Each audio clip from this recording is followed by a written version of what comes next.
Welcome back to Columbus Brick by Brick, the podcast where we uncover the people, projects, and ideas shaping the future of our city. I'm your host, Jon Styer, broker and owner of Styer Real Estate Professionals, a boutique brokerage built around production-focused coaching and personalized support that helps agents grow thriving, scalable businesses.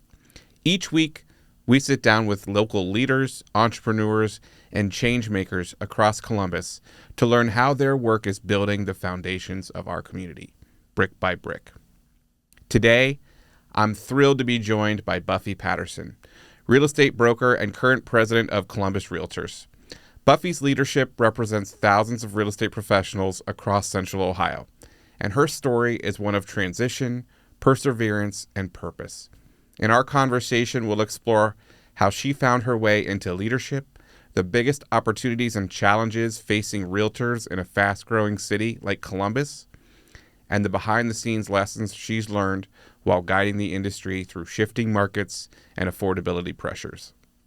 We'll also talk about how she balances business growth with community responsibility, the habits that keep her grounded, and the legacy she hopes to leave both at Columbus REALTORS and in our city.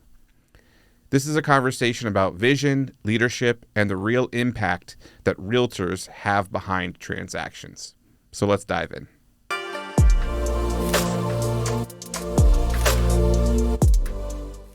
Well, Buffie, thank you so much for coming on to the podcast. I'm really excited to learn about you and your journey. You're serving as the president of Columbus REALTORS. Yes. And you're representing thousands of real estate professionals all across Central Ohio. So for our listeners who may not know your full story, can you get into that a little bit? Tell us about how you came to where you are today. Certainly. And I am going to start way back. So my mother is actually a real estate broker. So I'm second generation. I would say that I have been involved in real estate probably since the age of 3. So that's many, many years ago now. And I've always been exposed. And so I got my license the first time when I was 19. I'm a 2-time licensee as well. And then I ventured into the banking world. I worked in industrial engineering, sales, training, like all the things.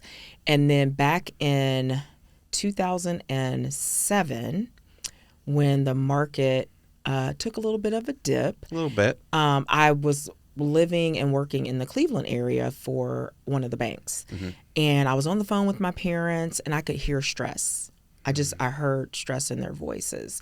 And so I told myself that evening, like, I need to figure out how to get back to Columbus.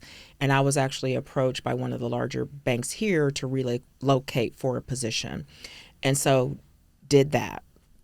And I put in 2.5 years there, but I was planning the entire time to make the transition from corporate to real estate full time so that I could utilize all the skills, abilities, all the things that I had learned over the years to actually help run their business or help them run their business. And at the time, they owned maybe 128 properties, and they had a 50%, it was actually over 50% vacancy rate. Oh my gosh. And so in an 18-month period, I renovated and got rented 32 or 34 or so of their properties. So you can imagine their cash flow increase, like all the things, put processes in place. Right.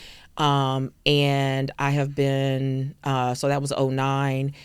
And then in 2014, I started my own brokerage. Great. So that's kind of, and then I'm a person, I'm always going to be involved. Mm-hmm. So even in corporate, like whatever I'm in, I'm giving at least 100% to.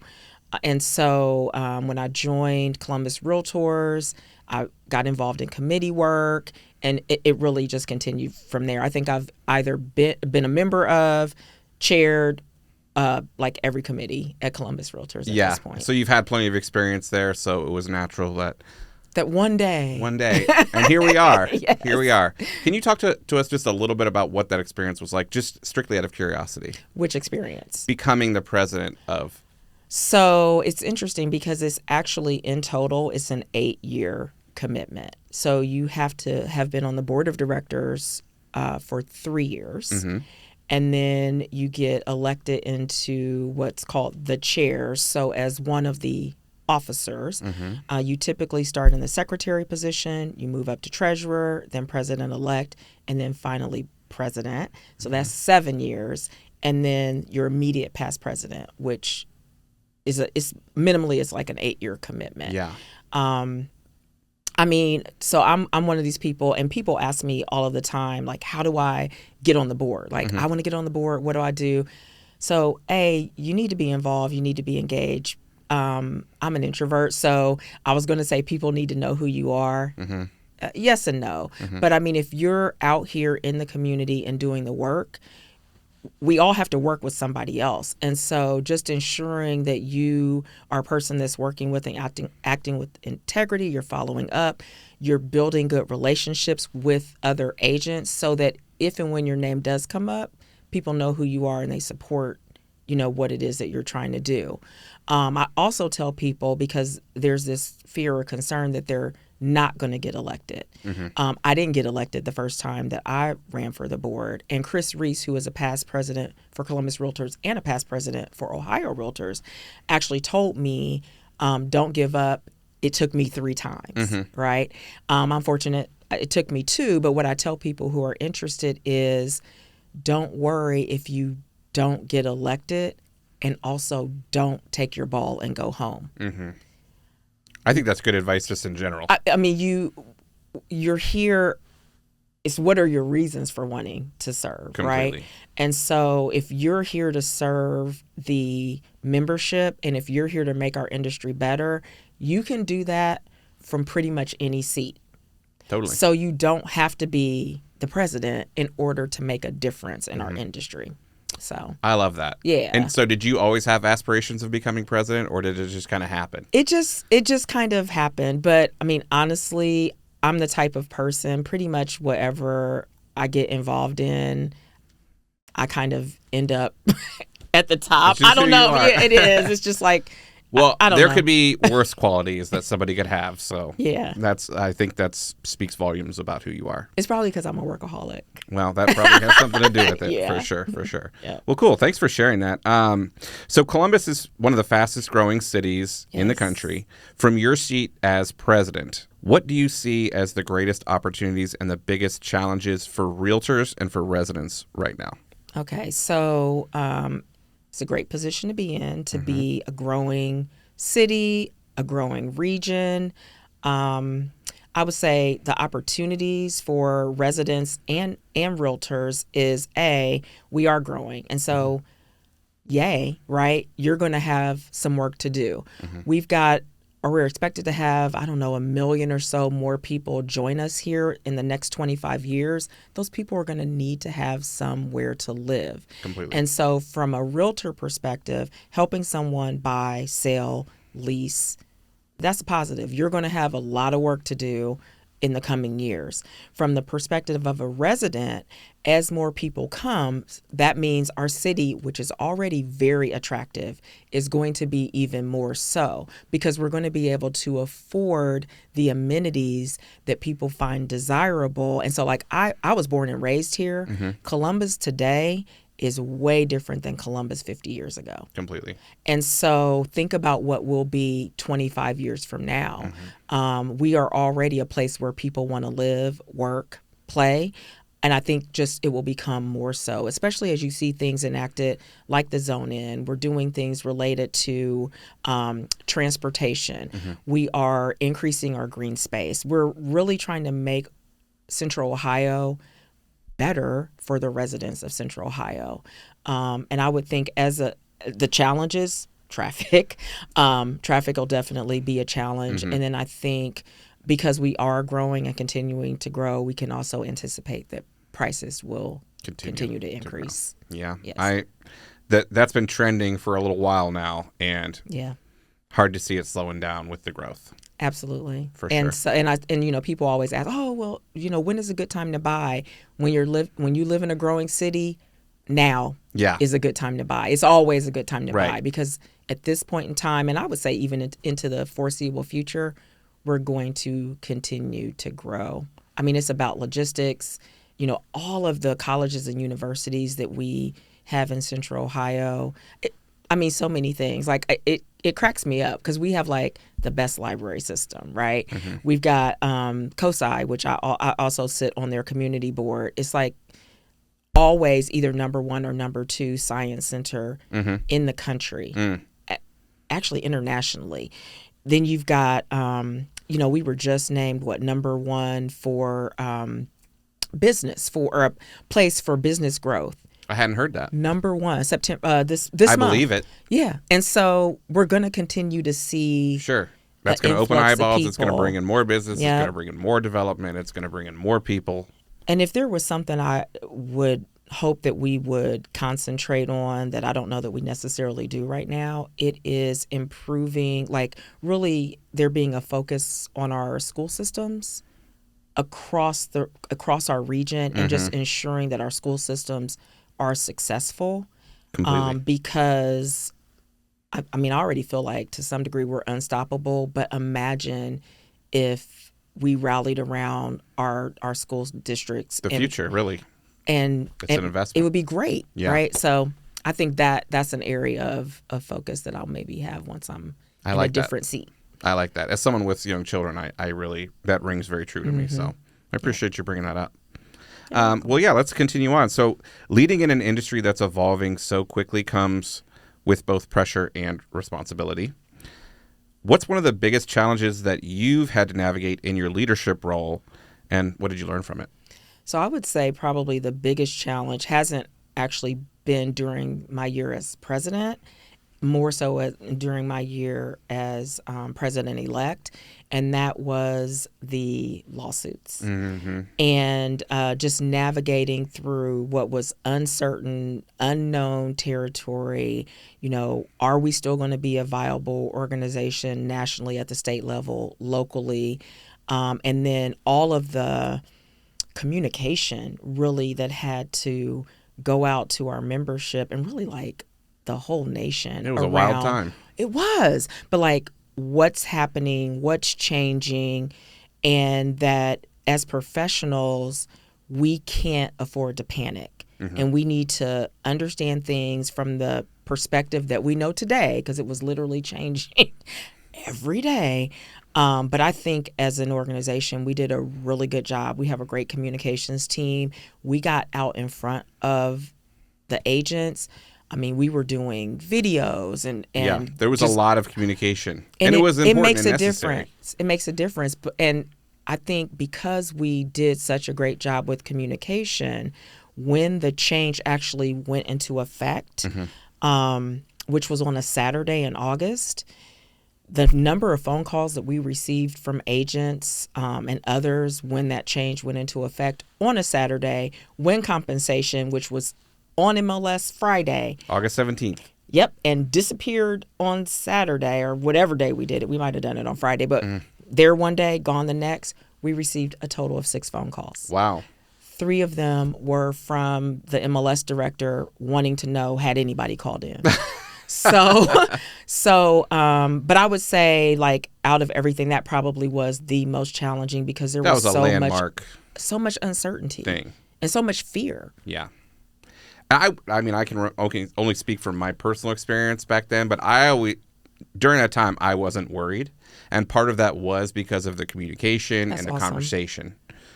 So kudos to you and the whole team who I think did a great job in making that happen. And my personal opinion, now that we've been over a year, is that like we landed on our feet. We did. Everything's okay. Yep.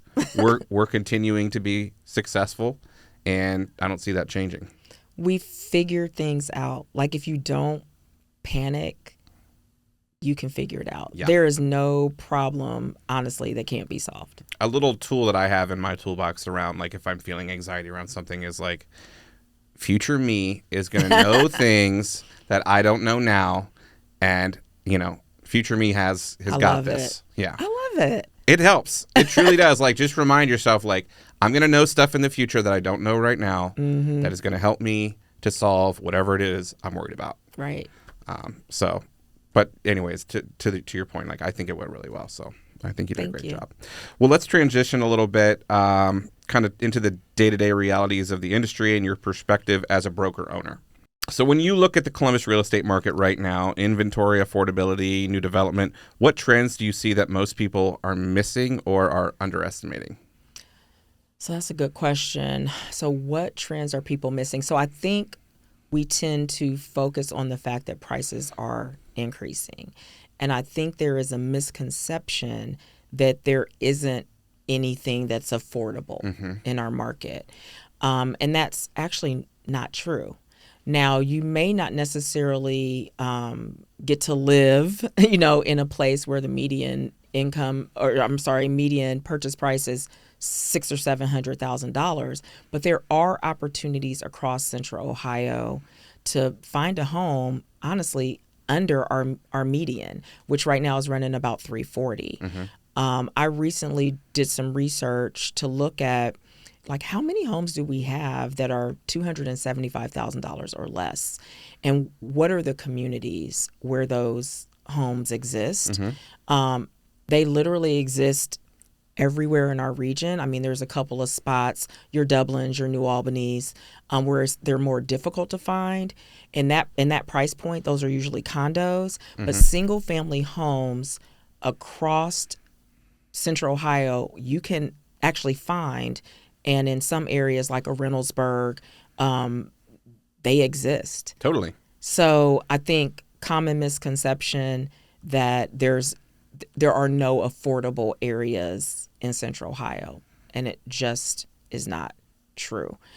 Do you mind repeating the question? Because I feel like I didn't fully answer it. Yeah, no, you did a great job. So when you look at the Columbus real estate market right now, inventory, affordability, new development, what trends do you see that most people are missing or underestimating? I mean, I think we also all see that there are multi-unit developments happening, again, all over.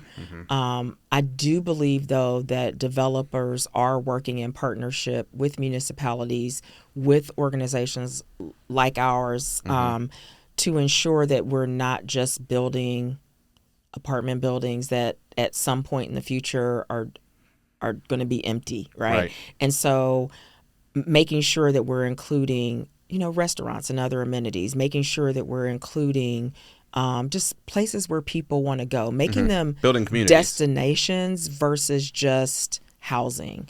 And I think that's going to be important across the board, especially as we look at some of our major thoroughfares like a Livingston Avenue as an example.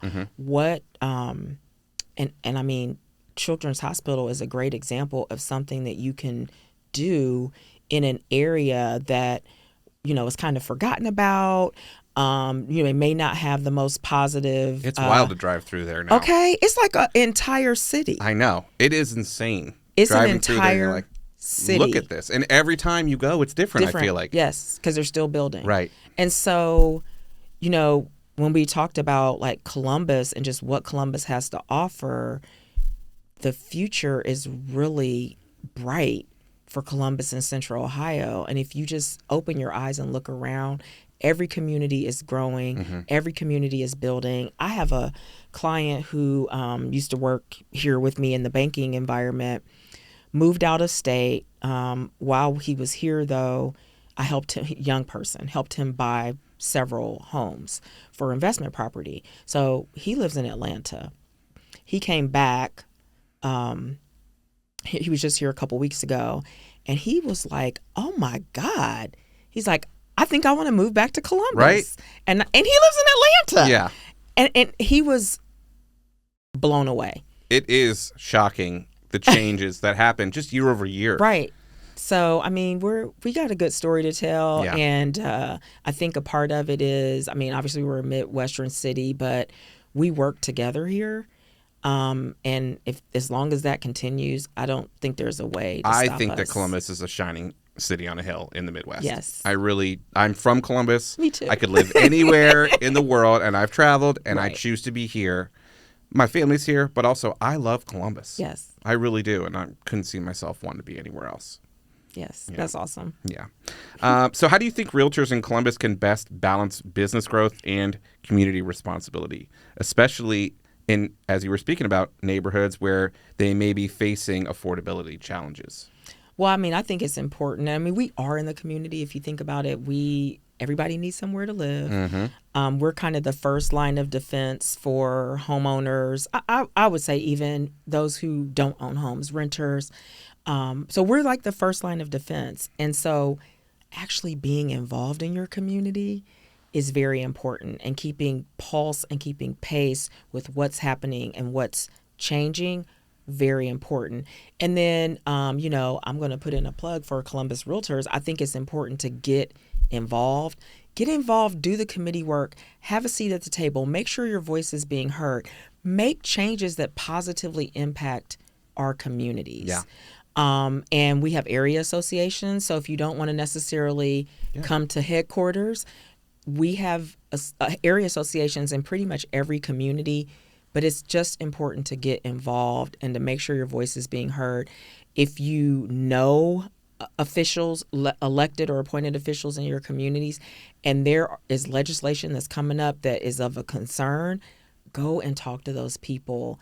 They listen to us because they know we have connections and contacts with everybody. Right.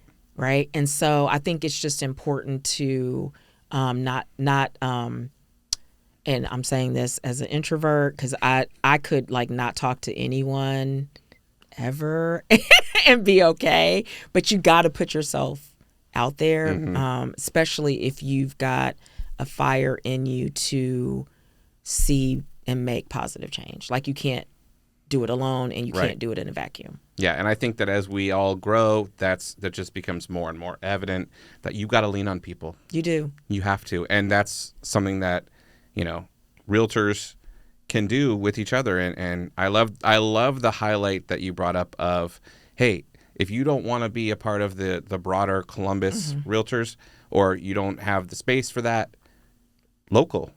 get local. Right. I love that. Definitely. And real estate is local. Yeah. At the end of the day, It is. It is about what is happening in your community. The people who live in that community, that is what they care about. So, yeah. Perfect. Well, let's chat a little bit about, I'd love to hear a behind-the-scenes decision or a moment during your presidency so far that you feel has like pushed you as a leader. You come across as a very poignant leader. And so is there a time that you can highlight in your head that was maybe something behind the scenes that might be interesting? I mean, I can't really pinpoint any one thing.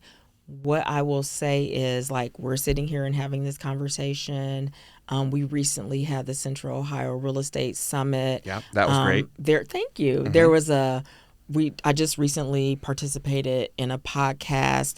I do the monthly videos. Like, that has pushed me outside of my comfort zone to a great degree, because this is not, I mean, we're sitting here having a conversation. Having a conversation is natural, right? Yeah.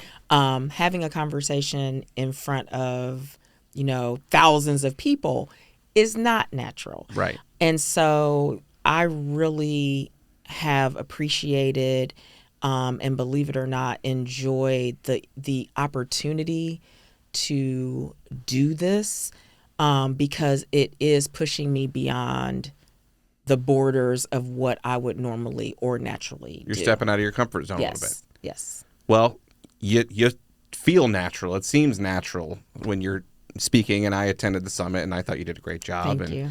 And so we are always growing. Yes. If we're not, then We're dying. And so I appreciate that you shared that, because that's something that I believe and aspire to do. And so someone like you in your position saying the same thing, I think is appreciated.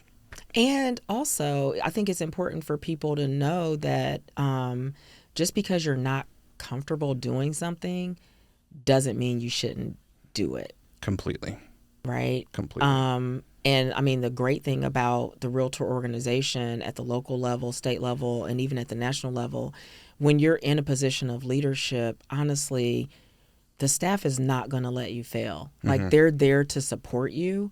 And they're the experts. They're the experts in that side of it. They're going to be there before you and after you're gone. Correct. And so, I mean, we just change. I'm so sorry. Year after year, but they they know and they've been there and they're the consistent force. And so, you don't want to get in there and mess anything up. But yeah, I mean, it's been a pleasure and it's been a joy. And I'm actually, like I said, enjoying being pushed a little bit. I tease Craig, who's our senior director of communications. I tease him all the time because I'm like, oh my God, you're like ripping my fingernails off again. But at the end of the day, I am learning, I am growing, and this is something that I can do that, I maybe wouldn't have thought I would have been able to do. And you can take those skills with you and continue to grow from there. Yep. So. Yeah. Great. Yeah. Good for you. If you've been listening to this podcast, you know that I believe in building real estate businesses that are scalable and sustainable. And that's exactly what we help agents create at Styer Real Estate Professionals. If you're an agent who's ready to grow and tired of spinning your wheels, then consider this. Growth is change. At Styer Rep, we coach to your strengths, match tools to your style, and help you scale your business without burning out. And there's no fluff, there's no hang your license culture, just serious growth, real systems, and 100% commission when you cap. So head to styrrep.com/join us to start the conversation, because it's time to go from where you are to where you belong. Well, as president, you're helping guide realtors through a shifting market. Yes. What's the best piece of practical advice you'd give members right now? Best piece of advice I would say is that change is consistent. Like, we're always going to have change. And so don't panic ever. Yeah. Like, I think everything is figure outable. You want to learn and grow yourself as much as you can. Yep. And to just keep in mind that we are resources for our clients and for customers. So those we represent, but then also just kind of that random person that you meet, they're not experts in what we do. And we always have an opportunity to help people figure out the real estate market and what it means to them and how it impacts them. So I would say keep growing, keep learning. Don't be discouraged by, what you're hearing. Go to the source and get the facts, and then just continue to educate and advocate on behalf of property owners and those that you serve. Yep. And I like that you brought up the facts. So every month you guys send out the housing stat, and it came out today. And I know because I went through it and I sent out an email to all of our agents. Nice. And, and what it means for our clients. Yes. Right? Because that's really what this is about. Right? Okay, we can analyze the market. We can look at the data. What does this mean for the people that we actually want to help? Right. And that's, I think, the broader message of, hey, yes, like you mentioned, change happens. It's part of life. It's going to happen, but, change is also growth.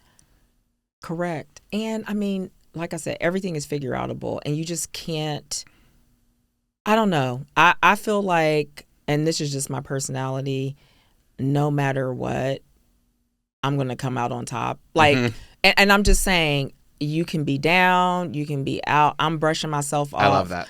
And I'm getting up the next day and I'm going to figure it out. My mom has dementia. Both my parents are elderly. They've got, all this property. Like, I'm literally doing 2 to 3 renovations a month on their properties to bring them back to market because they sat vacant. Some were vandalized, it's a lot. Yeah. And I do all of that in addition to being president of Columbus Realtors. And then I'm a broker owner. And I sit on several community boards and blah, blah, blah, blah, blah, like all of the things. I feel grateful because I was blessed to be given the capacity to be able to do these things. And, I think to do them with some degree of competence. But I don't ever give up. And I would say to your audience, like, no matter what, don't give up. Tomorrow is a new day. Yeah. And it's gonna look different. And problems are temporary. Mm-hmm.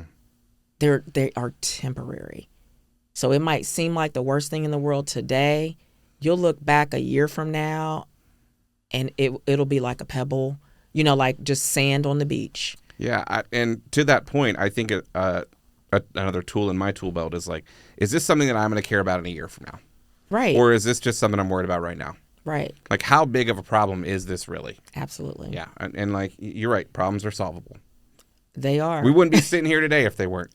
Correct. So, right. there you have it. Well, let's transition, after looking at today's challenges and opportunities, let's lean into kind of a bigger picture. Okay. Where Columbus and the real estate industry are headed. So when you imagine Columbus Realtors 5 years from now, yeah, you're no longer past president. Well, you still will be past president. But I won't be immediate past right. president. What do you hope will be different because of the work that you and your colleagues are doing today? So so one of the beautiful things about sitting in this position is that I feel like we've had great presidents in the past, like great leadership, Mm-hmm. and that we have great leadership that is coming, Mm-hmm. right? And so my hope and desire is that each year we just continue to get better. I think that every leader of our organization has a different set of skills that are unique, that just they just raise the bar just a little bit more Mm-hmm. than the year prior. And so, and that doesn't take anything away from anybody. I'm just saying I feel like we just continuously get better. Mm-hmm. And for me, I always want to leave whatever I'm doing. So if it's people, places, things, like better than how I found them, Mm-hmm. I want it to be better. And so for Columbus Realtors, 5 years from now, the collaboration, I think really increasing our voice in the community. We have a strong voice, Mm-hmm. but I want us to be like the voice. Yeah. As it relates to real estate and things that are real estate related, that people know that we're the experts, that they seek us out for that expertise, and that they know they can rely and depend on not only our organization, but every single one of our currently 10,000 or close to 10,000 members. Yeah, and then honestly, as our region continues to grow and people get involved in the business of real estate, that we would be a larger organization, Mm-hmm.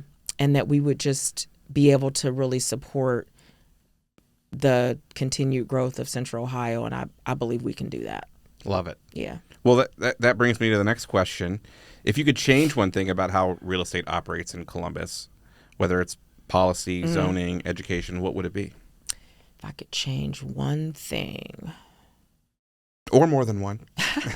Well, the one thing I talked about, they're related, and it is our schools. Mm-hmm.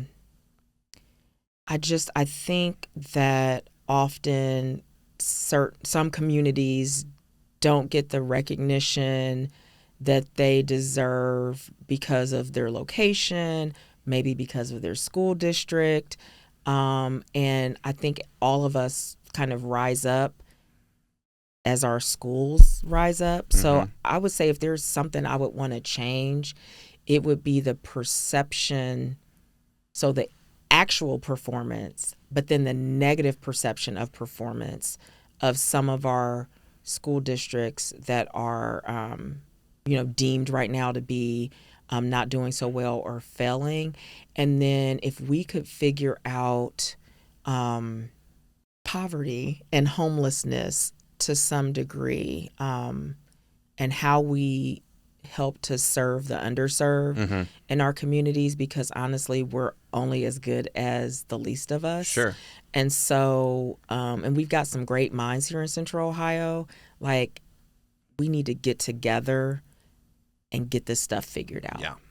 Especially before if we want to elevate ourselves Yeah. and our city and our region. Absolutely. Especially before we become, so large that it it becomes a major issue. So like our school systems, and I would say homelessness and those who are living kind of below the poverty level, Sure. we need to help to figure those things out. And it calls back a little bit to what I said about we want to be a shining city on the hill. Well, that should affect everybody positively. Right. Absolutely. And we should have the space for that. We should. Yeah. Yep. Cool. No, thank you for sharing that. Well, you kind of described yourself as a bit of a workaholic. A little bit. And, how do you personally stay energized and motivated while you're leading both your brokerage and you're the president of Columbus Realtors? Internally motivated.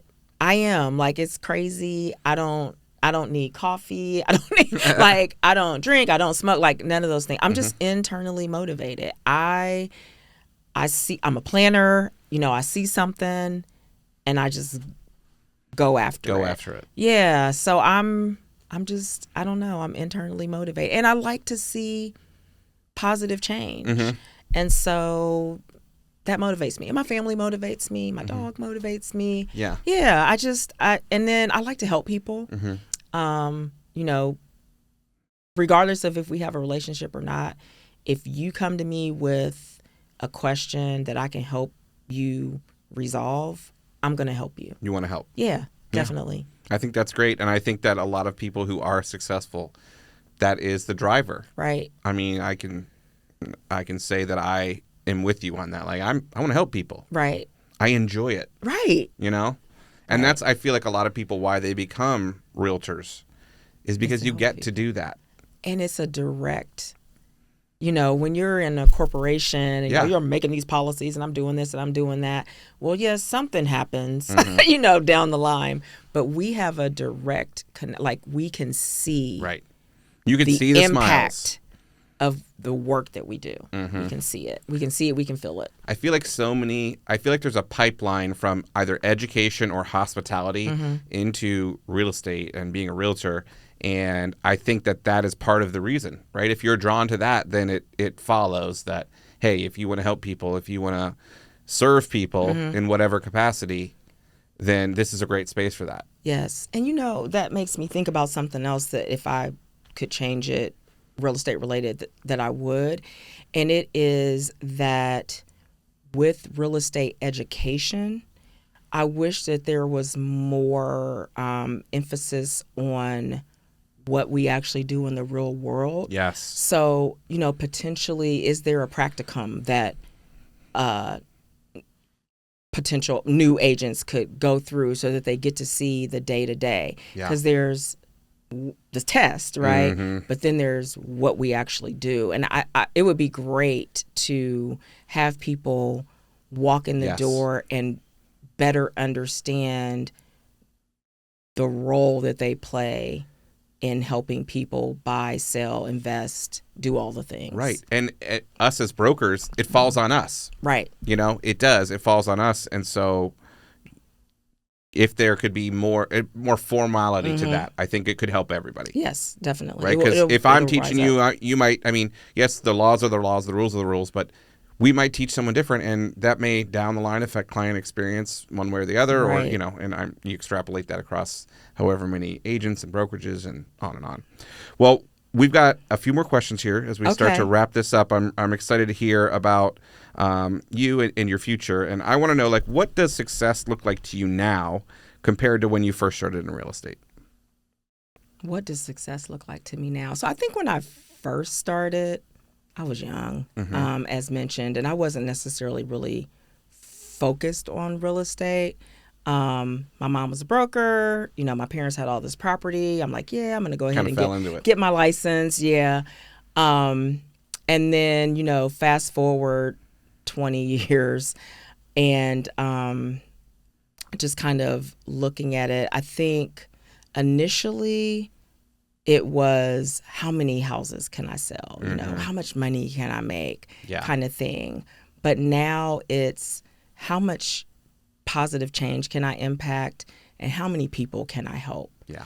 And what can I do to ensure, because I'm really big on advocacy, what can I do to ensure that voices are being heard, whether it be in support of or against legislation and other things that are policies that are being enacted that have unintended consequences that those who had the idea may not be aware of. And it's just even just making sure that the perspective is heard. Mm-hmm. Something may change, may not change, but at least that the perspective is being heard. And so, yeah, I really enjoy making a positive impact, I would say. Well, that stems us really right into the final question. When all is said and done, Mm-hmm. what legacy do you want your presidency at Columbus Realtors and your career in general to leave behind in Columbus? I would say with Columbus Realtors, I mean, one of the things that I have been striving to do, so the way things are kind of set up, each committee has a vice chair and a chair. The vice chair becomes chair the following year. Mm-hmm. Historically, what would happen is like vice chair's named, obviously the chair was the previous vice chair, but vice chairs kind of just held the spot. They were a member of the committee, but not necessarily deeply engaged. So one of the things I did last year at the end of the year, coming into my year of presidency, is I met with all of the vice chair, like each chair, each vice chair, the staff liaison for the committee, and I named who the board member would be for the for the board liaison for the committee, and brought each one of them together. So we have, 20 plus committees. Mm-hmm. So I met with each one of these groups and talked about what is the plan for next year? What is your vision? What would you like to do? Oh, and by the way, you should work together so that you as vice chair are not coming into the chair role next year and having to like recreate the wheel. Mm-hmm. Like you said, the staff is always there. So they're going to be the consistent through line. Mm-hmm. But the staff shouldn't have to retrain year after year after year after year. Mm-hmm. So let's bring the connectivity and you guys work together so that it just makes it easier for everybody. And across the board did that. So I would say if I leave anything, it is making sure that people are engaged and involved, and that they understand the importance of their roles, and that the work that they're doing is not just, the 15 people that may be sitting in a room on any given day. It's the 10,000 members that we have, but then it's also the 1.2 million people whose lives we literally impact every single day. And so I think that is probably the biggest thing, is just it takes me back to when I worked at National City Bank, and I worked in a lockbox. I don't know if you even know what a lockbox was, but what lockboxes do is they receive payments on behalf of large corporations. So when you are paying your medical bill, you're not actually sending it to the hospital, you're sending it to a bank. Mm-hmm. And the bank processes that payment. Mm-hmm. And so one of the things that I did, and so this was, 20 plus years ago, I would have the staff learn and go to and talk with the mail department, because the mail department gave us our mail. Uh-huh. And then the check processing department. So I created a means by which we were engaging with those groups, because I wanted them to understand how their work impacted the next party. That's great. But then also make sure that the party who's giving you the mail, the work, understands how how their work is impacting you. Mm-hmm. So, and I just believe in that, period. Yeah. Wherever you are, understand what you're receiving, and then understand what you do, where it's going.